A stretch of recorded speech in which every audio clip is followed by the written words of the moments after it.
오늘 보실 하나님의 말씀은 시편 1편입니다. 시편 1편에서 1절 6절까지 우리 다 같이 교독하도록 하겠습니다. 시편 1편입니다.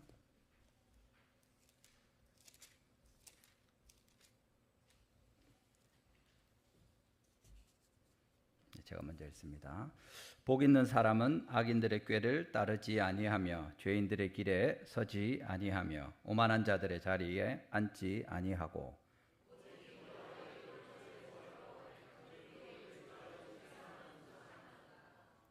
그는 시냇가에 심은 나무가 철을 따라 열매를 맺으며 그 잎사귀가 마르지 아니함 같으니 그가 하는 모든 일이 다 형통하리로다.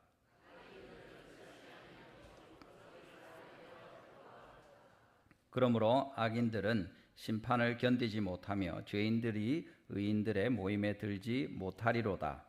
무릇 의인들의 길은 여호와께서 인정하시나 악인들의 길은 망하리로다. 아멘. 할렐루야. 오늘 우리 같이 예배할 수 있어서 너무 감사합니다. 오늘 온 세대 예배로 우리 아이들과 또 어른들까지 다 같이 이렇게 예배하는데 특별히 7월 한 달 동안 또 주님께서 복을 내려주시고 우리의 예배 가운데 또 우리 가정 가운데 온 교회 가운데 하나님의 베푸시는 은혜가 풍성하게 되기를 주님의 이름으로 축원합니다. 요즘에 많이 유행하는 노래 중에 밤양갱이라는 노래가 있습니다. 혹시 들어보셨습니까? 애들 많이 부르던데 달디 달고 달디 달고 달디 단 밤양갱 이렇게 합니다. 그래서 제가 이게 계속 달디 달고 달디 단 밤양갱 그래가지고 얼마나 단지 한번 찾아봤습니다. 들어가는 게 보통 양갱 앙금으로 만들고 또 뭐 밤도 들어가고 이렇게 하는데 보통 과일들 단 과일들도 해봐야 브릭스 당도의 단위로 보면 한 10에서 15 이 정도 됩니다. 근데 팥 앙금이 당도가 한 45, 50 이렇게 됩니다. 그건 많이 달죠. 그런데 꿀은 당도가 어떻게 되냐면 꿀은 70에서 80입니다. 우리가 성경에서 말하는 오늘도 읽은 내용이 있지만 꿀과 같이 달다, 송이꿀과 같다 하는 그 당은 진짜 양갱이 답니다. 팥이 많이 들어가면 단데 다른 모든 것보다 훨씬 단 것 같은데 그것보다 더 비교할 수 없이 단 것이 뭐냐면 이제 꿀이라는 거죠. 꿀에는 아무것도 이제 비길 수가 없습니다. 진짜 이게 보통 자연에서 나오는 것들 중에 제일 단 것이 이제 꿀이라는 거죠. 하나님의 말씀이 달고 우리가 주님의 말씀이 제일 귀한데 오늘 특별히 시편 말씀 보면서 하나님께서 시냇가에 심은 나무, 주의 말씀을 즐거워하는 사람이 시냇가에 심은 나무와 같이 그렇게 형통한 복 있는 사람이다 하고 우리에게 알려주십니다. 우리가 같이 살펴보면서 이 시냇가에 심은 나무가 얼마나 복이 있는 사람인지 또 그렇지 않은 사람은 어떤 형편인지 그 둘을 가르는 제일 결정적인 차이는 무엇인지 우리가 같이 살펴보면서 하나님의 은혜 나누기를 원합니다. 첫 번째 우리가 볼 수 있는 것은 시냇가에 심은 나무처럼 형통한 복 있는 사람입니다. 우리 3절 말씀 한번 읽어보겠습니다. 본문 3절입니다. 같이 읽습니다. 시작. 그는 시냇가에 심은 나무가 철을 따라 열매를 맺으며 그 잎사귀가 마르지 아니함 같으니 모든 일이 다 형통하리로다. 아멘. 여기 이제 1절에 이야기한 복 있는 사람이 어떤 사람이냐 하면서 3절에 설명하는 내용이죠. 그는 시냇가에 심은 나무가 철을 따라 열매를 맺으며 그 잎사귀가 마르지 아니함 같으니 그가 하는 모든 일이 다 형통하리라. 모든 일이 다 형통한 게 뭡니까? 만사형통입니다. 그죠? 옆에 한번 인사하시죠. 만사형통하시기 바랍니다. 진짜 모든 일이 잘 되는 겁니다. 그게 지금 복 있는 사람이고 그는 시냇가에 심은 나무와 같이 모든 일에 형통할 것이다 하고 이야기하는 거죠. 여기 그런데 여러분 시냇가에 심은 나무라고 우리 번역에 되어 있는데 히브리어에 원래 보면 시내들가에 시내가 복수로 되어 있습니다. 나무가 한 그루 심겨져 있는데 그냥 조그만 시내 옆에 꼬랑 옆에 나무를 심어 놓은 게 아니라 시내가 여러 개 있는 겁니다. 여러 개의 복수의 시내들 옆에 이 나무를 딱 심어 놓은 거죠. 그러면 어떻습니까? 뭐 가물이 들든 무슨 여러 일들이 있더라도 이 나무는 마르지 않는 거죠. 계속해서 열매를 맺고 푸른 잎을 가지고 있을 수 있게 됩니다. 여기 말하는 시내들이라고 할 때 이것은 또 그냥 보통 유대 지역에 있는 간헐천이라고 하죠. 비가 오면 막 물이 불어나서 강처럼 흐르다가 보통 때는 그냥 바짝 말라 있는 그런 시내가 아닙니다. 이 여기서 말하는 시내는 일부러 물을 다른 데서 끌어대려고 농사를 짓기 위해서 꼬랑을 파는 것처럼 이렇게 만들어 놓은 그런 시내입니다. 그게 하나가 아니고 뭡니까? 여러 개를 해놓은 그 옆에 나무를 딱 심어놨다는 거죠. 그러니까 이 나무는 반드시 잎이 푸르고 철을 따라 열매를 맺게 되어 있는 것입니다. 사실은 이 표현이 시편 65편 9절에 있습니다. 땅을 돌보사 물을 대어 심히 윤택하게 하시며 하나님의 강에 물이 가득하게 하시고 이같이 땅을 예비하신 후에 그들에게 곡식을 주시나이다. 하나님의 강이라고 되어 있는데 여기도 말하면 그냥 물이 흘렀다가 말랐다 하는 강이 아니라 일부러 계속 물을 잘 대기 위해서 이렇게 수로를 파놓은 그 표현입니다. 하나님이 파놓으신 강, 수로, 그리로 물이 흐르는 걸 말하는 겁니다. 시편 31편 9절에도 주를 두려워하는 자를 위하여 쌓아두신 은혜, 곧 주께 피하는 자를 위하여 인생 앞에 베푸신 은혜가 어찌 그리 크신지요, 이렇게 말하는 겁니다. 하나님이 우리를 위해서 나무를 심으실 때 그냥 한 번씩 물 흐르는데 그냥 옆에 툭 심어 놓으신 게 아니라 우리를 심기 위해서 일부러 그 자리를 지나도록 크고 작은 수로를 이렇게 만들어서 준비하신 다음에 우리를 거기 심으시는 거죠. 그렇게 해서 반드시 우리가 잎이 푸르게 되고 철을 따라 열매를 맺게 되고 그렇게 하나님이 원하시는 모습으로 자라가도록 하나님이 다스려 주시는 이것이 복 있는 사람이라는 겁니다. 예. 근데 여기 복 있는 사람이라는 1장 1편 1절에 나오는 말씀도 크게 다르지 않습니다. 여기 아쉬레 아하이시 이래 가지고 이 원래 히브리어 단어도 그 사람의 복들이여 이런 표현이 됩니다. 그래서 처음에 나오는 복 있는 복의 사람 할 때 정관사가 붙어 있고 복의 복수 연계형으로 되어 있습니다. 이 사람의 복들이 얼마나 많은가 하면서 이야기하는 겁니다. 어쩌다가 우리가 하나님이 툭 던져주시는 복 하나가 있는데 그걸 놓치면 큰일이 나고 반드시 그것을 받아야 되고 그거 놓치면 끝장이다. 이제 다시는 복은 없다. 이런 게 아니고 하나님이 우리에게 계속 복을 주시는 겁니다. 큰 복을 주시고 작은 복을 주시고 온갖 영적인 복과 필요한 복들 하늘에 속한 모든 복으로 우리에게 주시고 이 땅에 필요한 것으로 주시고 어릴 때 필요한 것, 자라면서 필요한 것, 어른이 되고 필요한 것, 늙어서 필요한 것, 마지막에 하나님 앞에 가서 설 때 필요한 모든 복까지 계속해서 하나님이 우리에게 주시는 거죠.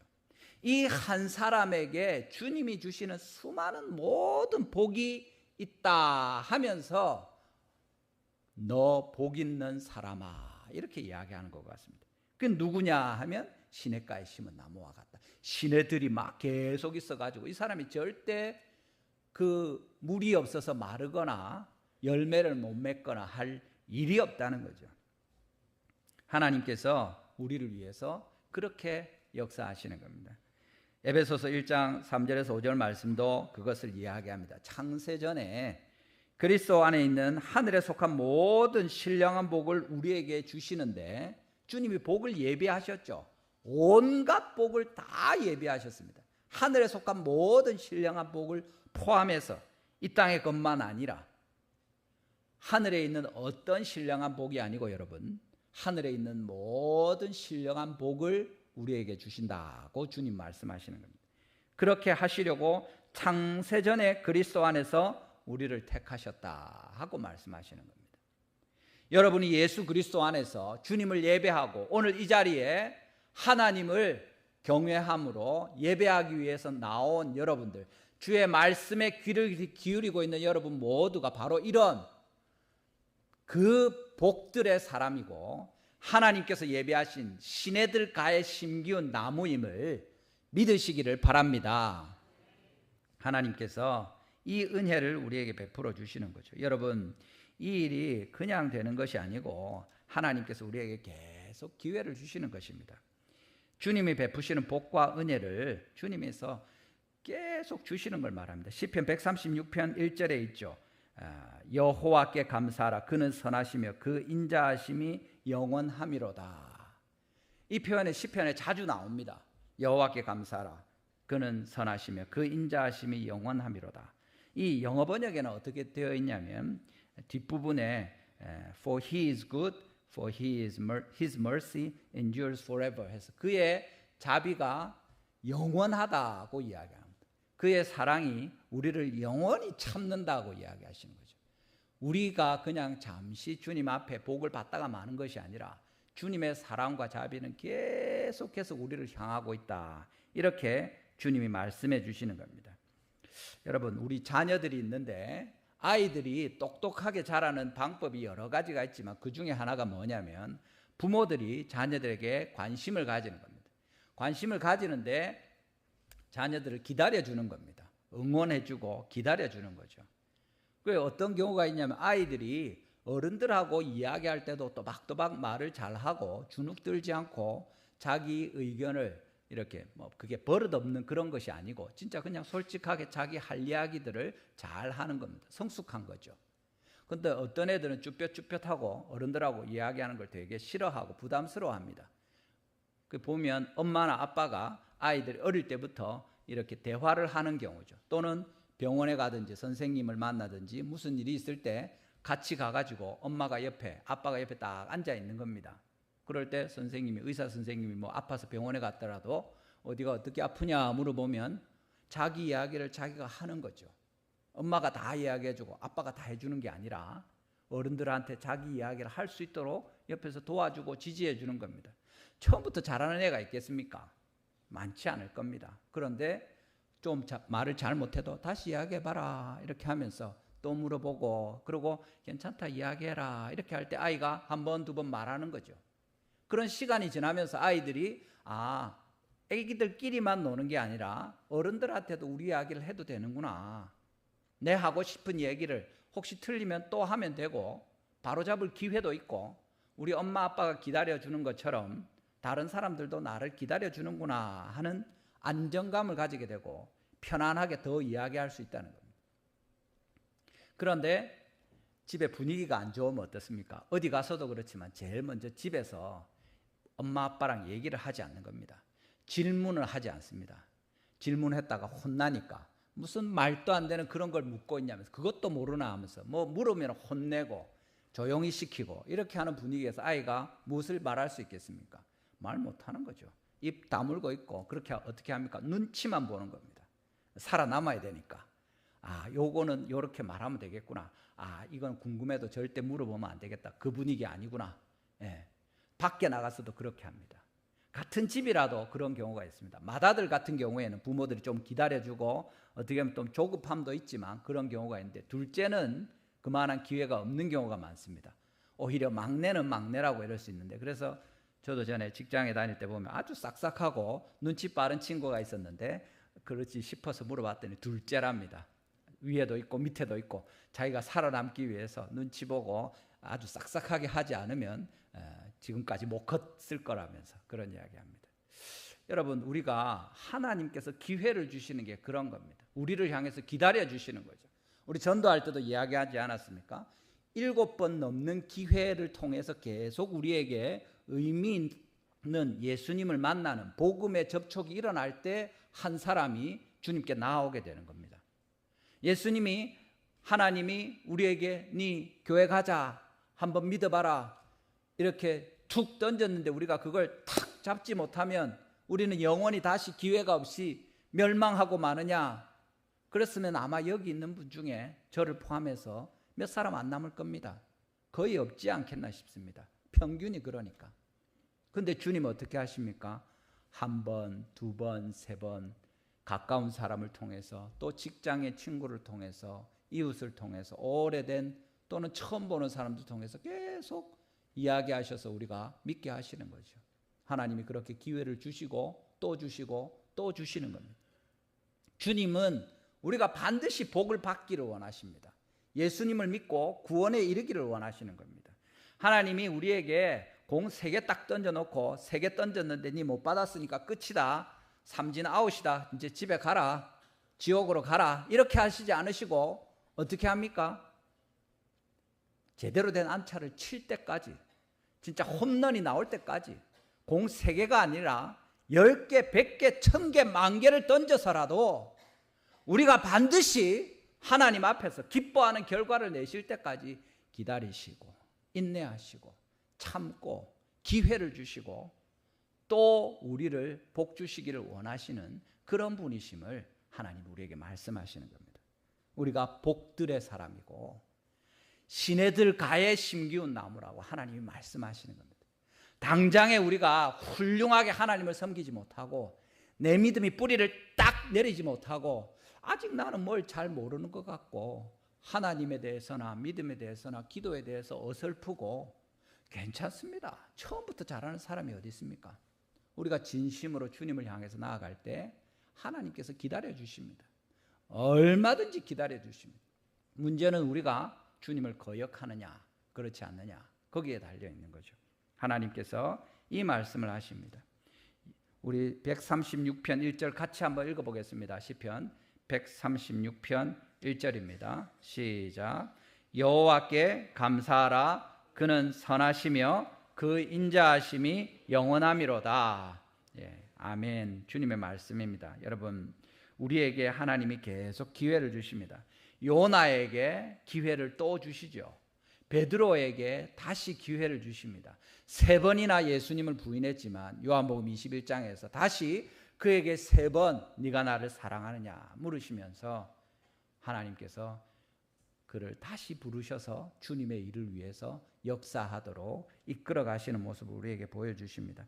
하나님께서 우리에게 하시는 말씀을 들으시기를 바랍니다. 주님은 여러분들을 복들이 많은 그 한 사람으로 부르시고 여러분들을 시내가 많은 곳에 일부러 땅을 파서 물을 대서 그곳에 심으셔서 마침내 많은 열매를 맺고 주님 기뻐하시는 온전한 모습으로 세워져 가기를 원하시는 겁니다. 당연히 성령의 열매가 있을 것이고 하나님의 은혜가 임하여서 우리를 통하여 많은 사람들에게 유익과 혜택을 끼치며 복을 나눌 수 있는 그런 열매를 맺게 하시는 거죠.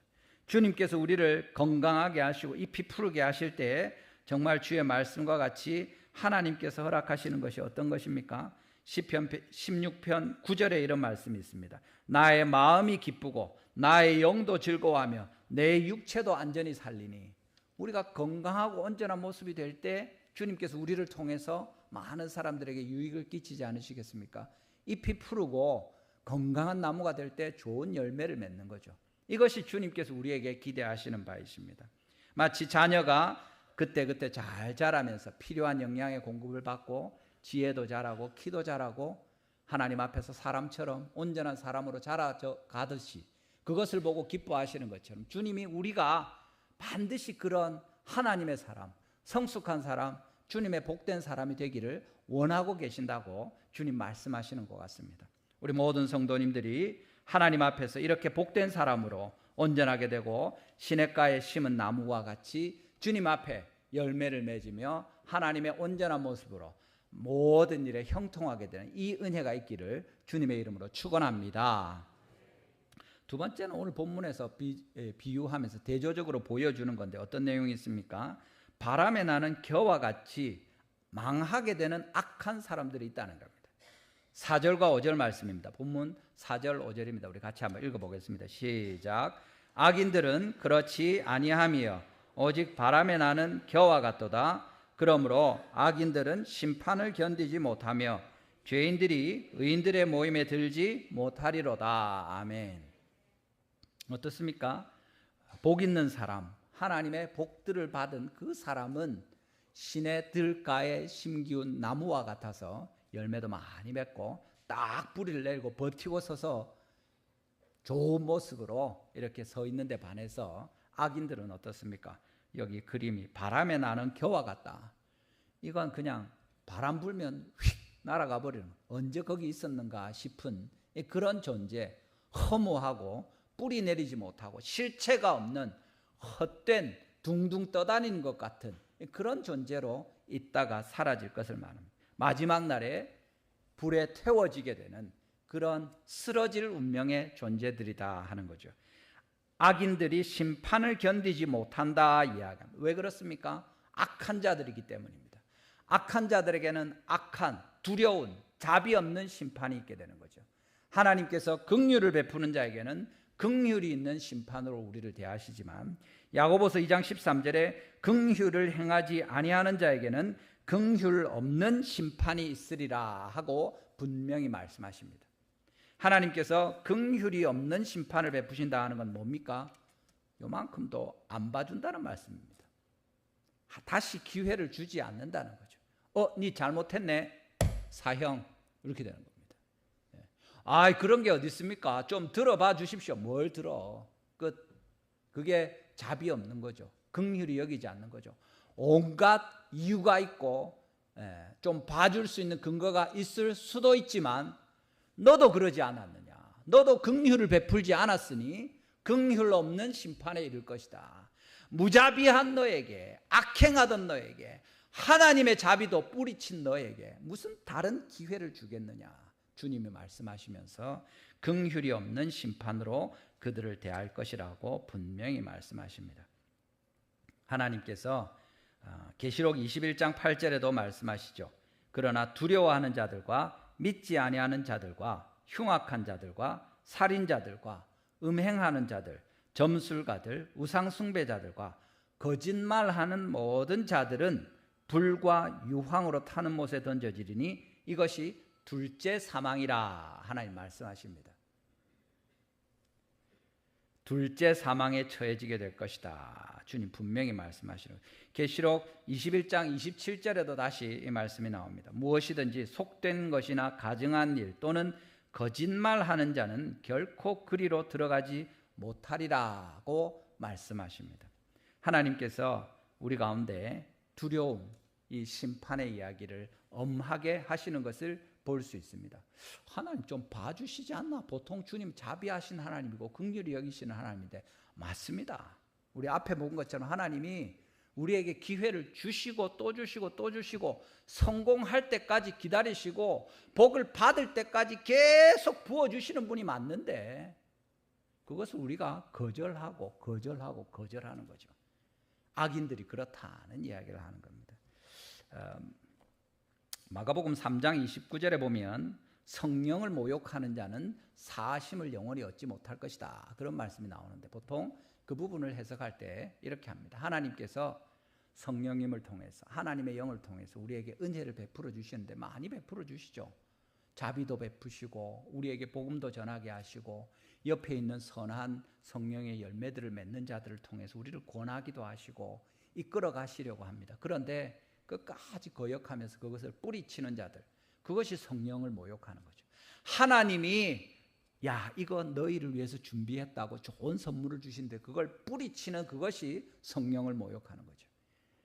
독생성자 예수 그리스도를 보내셔서 우리의 죄를 위해서 친히 십자가에서 피 흘리고 그 목숨으로 죄의 값을 치르게 하셨는데 필요 없습니다 하는 그것이 성령님을 모독하는 것이고 지금도 우리 마음을 두드리시는 예수 그리스도를 거절하는 것이고 하나님의 모든 은혜를 불필요한 것으로 여기면서 하나님을 향하여 대적하는 것입니다.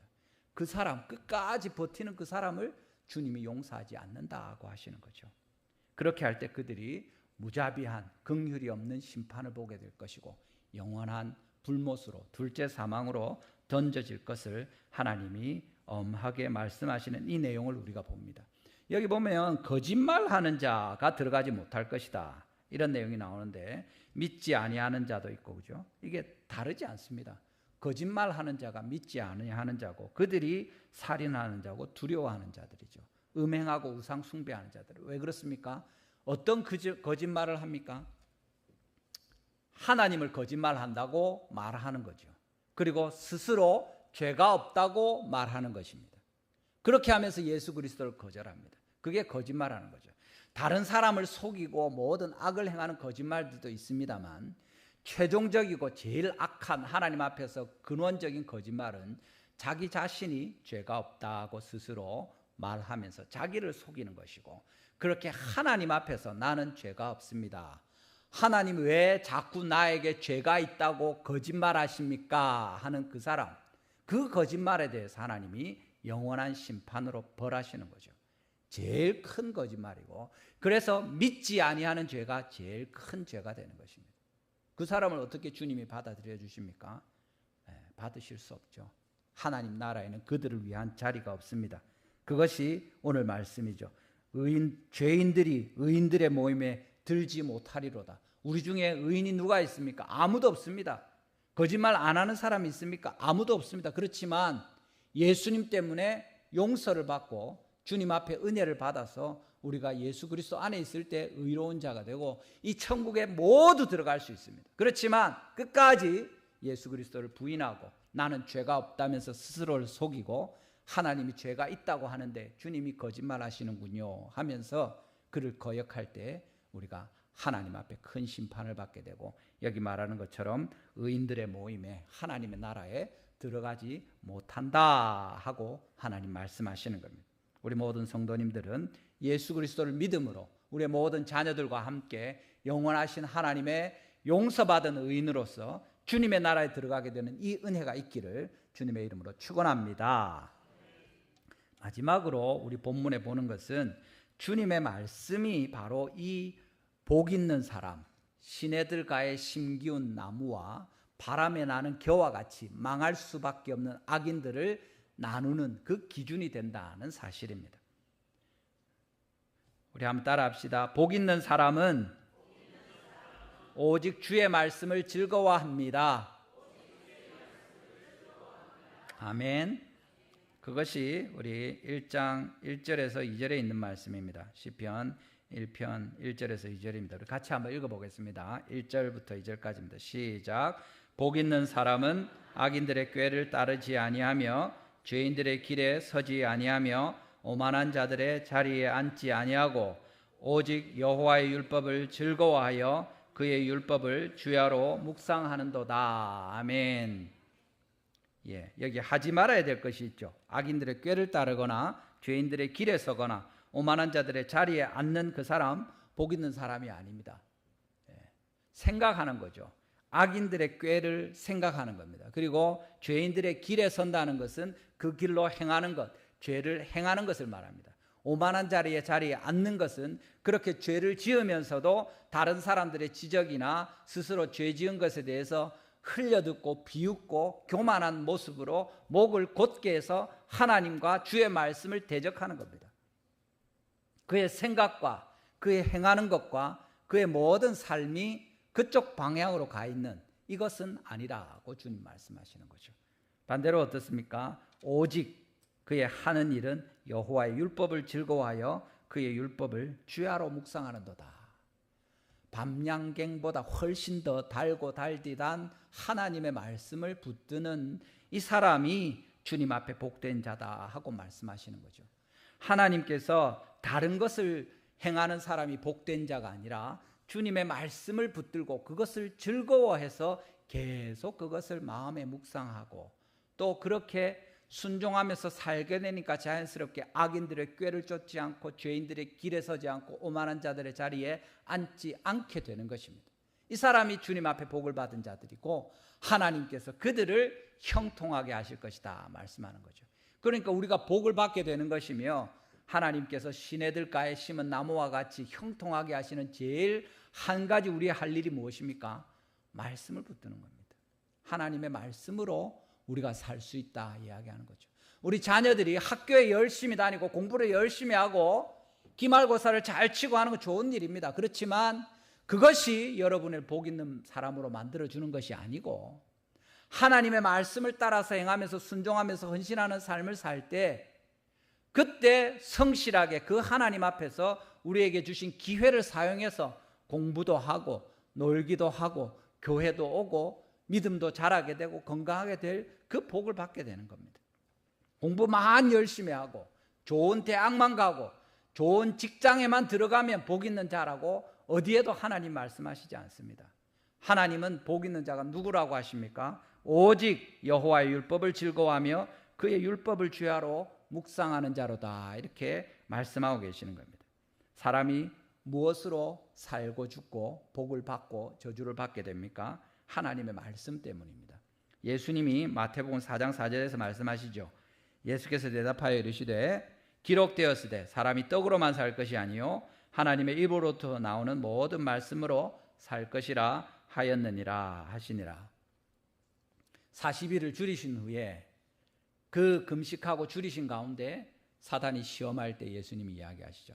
여러분, 이 배 부른데 하는 얘기가 아닙니다. 배고파 죽겠는데 40일을 굶었는데 돌을 떡덩이가 돼서 먹어라, 살아야지. 이렇게 할 때 사람이 떡으로만 살 것이 아니다. 하나님 입으로 나오는 모든 말씀으로 살 것이다 하는 거죠.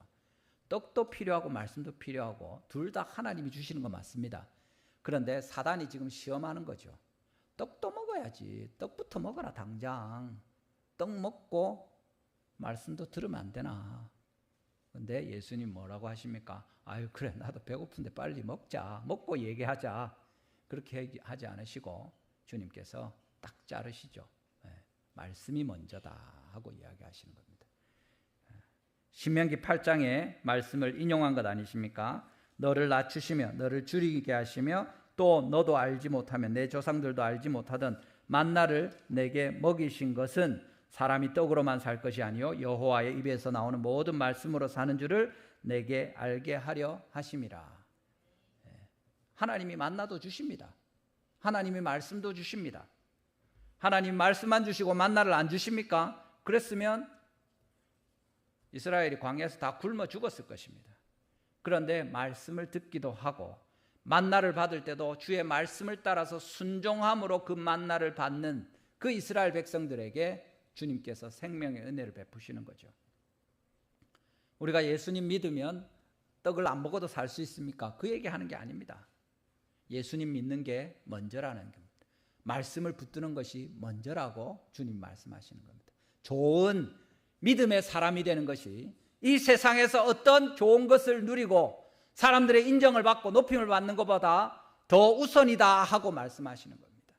여러분들이 그렇게 될 때에 하나님께서 말씀하시는 반드시 복들을 받는 그 사람이 되는 것이고 시내들이 여러분을 둘러서 흐르면서 절대 마르지 못하게 시냇가에 심은 나무와 같이 여러분에게 복을 주실 것이다 하고 말씀하시는 겁니다.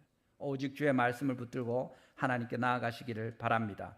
마지막에 심판을 면하는 것도 똑같습니다. 요한복음 5장 24절에 무슨 말씀이 있습니까? 요한복음 5장 24절 우리 같이 한번 읽어보겠습니다. 요한복음 5장 24절 말씀입니다. 같이 읽습니다. 시작. 내가 진실로 진실로 너희에게 이르노니 내 말을 듣고 또 나 보내신 이를 믿는 자는 영생을 얻었고 심판에 이르지 아니하나니 사망에서 생명으로 옮겼느니라. 아멘. 예수님이 말씀하시는 겁니다. 어떻게 우리가 심판에 이르지 아니하고 생명으로 나아가게 됩니까? 예수님의 말씀을 듣는 것입니다. 그리고 그 말씀하시는 대로 하나님을 믿는 거죠. 그렇게 할 때 주님께서 우리에게 생명에 이르게 하시고 심판에 이르게 하지 않을 것이다.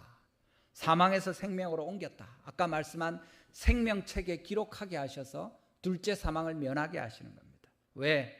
우리가 거짓말하지 않고 우리가 죄인인 것을 인정하고 하나님이 우리를 용서해 주시는 생명의 근원이시고 주의 말씀이 참되다는 것을 인정하고 그걸 붙들 때 우리가 살 수 있게 되고 영원한 주님의 약속 가운데 들어갈 수 있다고 우리에게 알려주시는 것입니다. 여러분 하나님의 말씀을 들으시기를 바랍니다. 우리가 어떻게 살 수 있습니까? 어떻게 복 있는 자가 됩니까? 예수님을 신뢰하고 주의 말씀을 붙들고 살아갈 때 하나님께서 예비하신 복들을 가진 바로 너 이 사람아, 이 복된 사람아, 주님 이야기하시는 겁니다. 시내들가에 심기운 바로 그 나무처럼 우리에게 반드시 복을 주실 것입니다. 그렇지만 하나님의 말씀을 거역하고 부정하고 순종하지 않는 사람들은 바람에 나는 겨와 같아서 흔들흔들 하다가 있는지 없는지도 모르게 사라져버리게 되는 그런 결말을 맞을 것이고 마침내 둘째 사망에 이르게 되는 불쌍한 존재로 마무리될 것이다 하고 하나님이 말씀하십니다. 여러분 주님의 말씀이 그렇게 귀하고 복된 것입니다.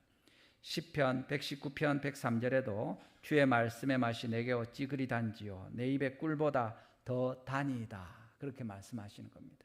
하나님께서 제일 달고 단 이 말씀을 우리에게 주실 때 세상의 다른 불량식품과 같은 것에 우리의 마음을 빼앗기지 않고 진짜 참된 이 단맛 가운데 들어가게 될 것이고 주님을 찬양할 때 하나님의 은혜를 보게 될 것입니다. 어제 우리 전도하는데 이 말씀하고 마치겠습니다. 한 분이 교회 앞에 지나가시더라고요. 다른 분들은 그 보따리 들고 다 나가서 나눠준다고 하고 있고 저는 이제 입구 옆에 서 있으면서 오시는 분들한테 인사도 하고 차도 드시라고 하고 이렇게 전하고 했습니다. 근데 한 분이 지나가시다가 이렇게 보더라고요. 보니까 손에 우리 교회 그 부채 나눠 드리는 거랑 뭘 들고 계시는데 쳐다보고 있길래 아유 들어와서 이렇게 차 한잔 하시죠 하고 이래 하니까 아주머니인데 또 오더니 이렇게 쭈뼛쭈뼛 들어오면서 휴지 하나 주시오 이러는 거예요. 그래서 제가 휴지고 물 휴지를 하나 드렸습니다. 어디서 오셨냐 하니까 수성구에서 하는데 지나가다 들렀다는 거. 어디 가십니까? 이러니까 그저 달성공원에 가는 길이다 하더라고. 그래서 그래 그분이 주일날 교회 오면 뭐 줍니까? 이러더라고. 그래가지고 교회 오면 뭐 다른 거 줍니까? 하나님 예배하는 게 제일 귀하고 그렇죠 하고 이렇게 얘기했더니 별로 마음에 안 들었나 봐요. 그래서 나가시더라고. 나가면서 뭐 누구 만나러 가십니까? 이러니까 이분이 화를 확 내는 거예요. 뭘 꼬치꼬치 캐묻냐고. 예, 막 이러면서 씩씩거리면서 가버리셨어요. 그래서 제가 보면서 아이고 참 마음이 불편하구나 이런 생각했습니다. 교회 들어올 때부터도 좀 썩 좋아 보이질 않았는데 제가 하나님이 우리가 그렇게 할 때 기뻐하지 않으시겠다 이런 생각도 하고 그런 우리를 하나님이 계속 타이르고 6번, 7번 그분이 아마 지금 1번, 2번, 3번째 아니겠습니까? 7번, 8번째면 그렇게 안 할 텐데 이제 시작이구나. 저분 아직도 많이 기회가 또 하나님 주시겠구나 이런 기대도 하면서 그런 생각이 들었습니다. 하나님이 기분 나쁘실 수도 있고 하나님께서 그래도 우리를 오래 참으시고 우리가 어떻게든 예수님 믿도록 이끌어 가시는데 우리가 하나님 앞에 때때로 어떨 때는 분위기 좋으면 주의 말씀을 아멘하고 받고 어떨 때는 아유 하나님 고마워서 이러면서 계시록에 나오지 않습니까? 요한이 이야기하죠. 하나님 말씀을 두루마리를 먹으라 할 때 입에는 달고 배에는 쓸 것이다 그렇게 이야기합니다. 진짜 하나님의 말씀이 너무 달기도 한데 읽고 깨닫고 할 때 성도로서 기쁨이 있고 즐거움이 있죠. 와, 이 말씀대로 되면 너무 좋겠다. 시냇 들가에 심은 나무와 같이 만사형통하면 너무 좋겠다. 그래서 가서 말씀 그대로 살려고 하면 어떻게 됩니까? 힘들죠. 어렵죠. 그대로 다 됩니까? 그렇지 않습니다. 말씀이 입에는 참 단데 우리가 그것을 소화시키고 그것으로 우리의 살과 피가 되려고 할 때 쓰고 괴롭습니다. 그런데 주님이 그 말씀이 우리에게 생명의 말씀이라고 이 말씀으로 살 것이라고 하는 거죠. 예수님이 돌을 떡덩이가 돼서 먹지 않고 말씀으로 살 것이다 할 때 그 말씀이 하나님을 영화롭게 하고 예수님이 주님을 높이지요. 그렇지만 그 당시에 예수님 배고픔이 싹 사라집니까? 그대로 배고픔은 있는 것입니다. 힘들죠. 어렵죠. 그렇지만 그 시간을 지나고 주님께서 이스라엘이 광야에서 실패한 것처럼 하지 않고 온전한 순종과 주의 말씀의 승리로 하나님을 영화롭게 하는 것입니다. 여러분 주의 말씀을 들으시기를 바랍니다. 우리 성경 통독반 지금 계속하고 있는데 이제 시편 들어가서 읽고 있지 않습니까? 6권 중에 우리 통독책에 3권을 이제 들어갔습니다. 포기하지 마시기 바랍니다. 다시 시작하면 됩니다. 시편부터 읽어도 좋습니다. 시편에 얼마나 좋은 말씀이 많습니까? 오늘 이 시편 1편은 바로 그 시편의 첫 부분이고 서론격이 되는 겁니다. 이 말씀을 너희들이 붙들어라.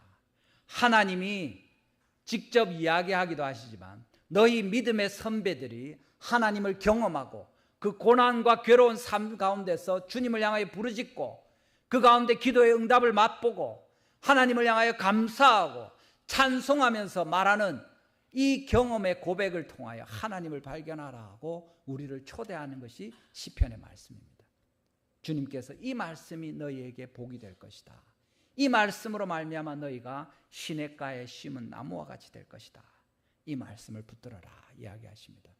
오직 주의 말씀을 붙들고 하나님 앞에 행하시면서 평생에 주님께서 베푸시는 복을 받아서 반드시 하나님의 기뻐하시는 열매를 맺고 주님께 영광을 돌려드리는 우리 모든 성도님들 되시기를 주님의 이름으로 축원합니다. 우리 시간에 한번 기도하시겠습니다. 오늘 말씀을 기억하시고 주님께 기도로 나아갑니다. 하나님 무슨 말씀을 하십니까? 시냇가에 심은 나무처럼 너희가 반드시 복 있는 사람이 되기를 원한다 하고 하나님이 원하십니다. 주님께서 우리가 바람에 나는 겨와 같은 망해버리는 악한 자가 되지 않기를 원한다고 주님께서 우리에게 오늘 말씀하십니다. 하나님께서 오직 주의 말씀을 즐거워하는 복 있는 자들이 그 은혜를 누릴 것이다 이야기하십니다. 우리는 얼마나 말씀을 귀담아 듣습니까? 우리는 얼마나 주의 말씀이 우리 삶에 그대로 나타나기를 원합니까? 얼마나 시편 기자들과 같이 우리 삶을 통하여 경험한 그 기도의 응답과 그 감사와 찬송을 주님께 드리면서 살아가고 있습니까? 하나님 우리에게 은혜를 베풀어 주시고 이 말씀으로 살 수 있도록 우리를 도와주십시오. 세상에 어떤 달고 단 것보다 더 귀한 이 생명의 말씀으로 살게 하시고 비록 그것이 때때로 쓴 것과 같이 느껴질지라도 그것으로 우리가 살 수 있도록 주님 우리를 붙들어 주십시오. 우리 달성교회 가운데 성경 통독하는 이 일이 복되게 하시고 말씀의 은혜가 넘쳐나는 우리 교회 되게 하여 주시옵소서. 우리 주여 한번 부르시고 간절히 기도하시겠습니다. 주여 아버지 감사합니다. 오늘도 저희에게 복을 내리시되